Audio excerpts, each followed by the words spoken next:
The Taliban has freed hundreds of men from drug rehab centers in the Afghan capital, Kabul.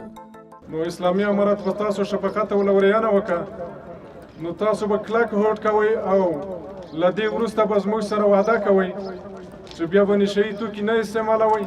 Afghanistan has long struggled to control illicit drug production, trading, and abuse.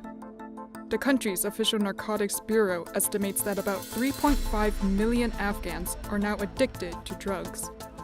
The Taliban declared a war on drugs in 2021 and has since forced thousands of addicts into rehab centers. Most spend 45 days in custody before they are released. اینمی پلان دارم از میگه که برآمدم امید خانه سپری میکنم اگر رضای الله باشه.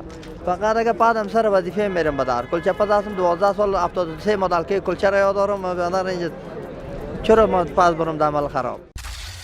You want to get really red pilled? Look up Taliban drug treatment. Ask yourself, super simple question. Is the Taliban drug treatment program, does it produce a higher or lower relapse rate than the American version in, say, Delray Beach, Florida? And the answer is not just yes, but hell yes, because they don't wean them off with methadone. This whole thing is a freaking lie. By the way, a lot of people get rich off that. You know who you are if you're listening. Some of them are big political donors who get rich on drug treatment programs. Disgusting.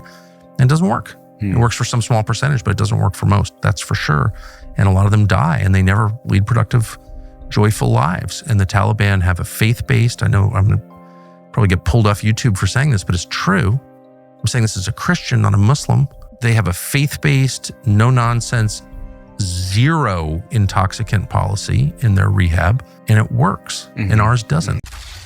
Afghanistan was previously the world's top opium producer, responsible for over 80% of the global supply and a major source of heroin in Europe and Asia. Plunges by 95% under the Taliban. That's now. See, the Taliban doesn't want everybody on heroin. They want people to get back to work and make Afghanistan great again. We have one message for America. Welcome to Afghanistan. Afghanistan. It might not be on your bucket list, but for a growing group of influencers, the thrill of hanging with the Taliban, the Taliban have come to join my workouts, and dispelling the country's negative image is just too tempting. This is the underwater division of the Taliban. Women are actually out in the streets. The whole they don't have rights thing here, we've just learned that they have more rights than men. I'm being hijabbed right now by a Taliban member. One American who recently arrived in Afghanistan is Keith Sinclair from Albuquerque. is the city of Kabul. Keith has been driving around the world in his American muscle car.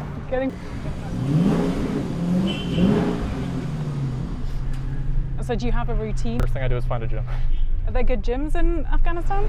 Oh yeah.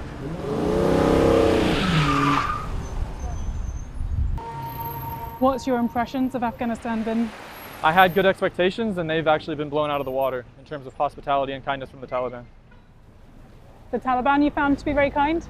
Incredibly kind and curious about they're appreciative that an American wants to come see their country for what it is and not stay away because of what's told. There's some of them here. Assalamu alaikum. Assalamu alaikum.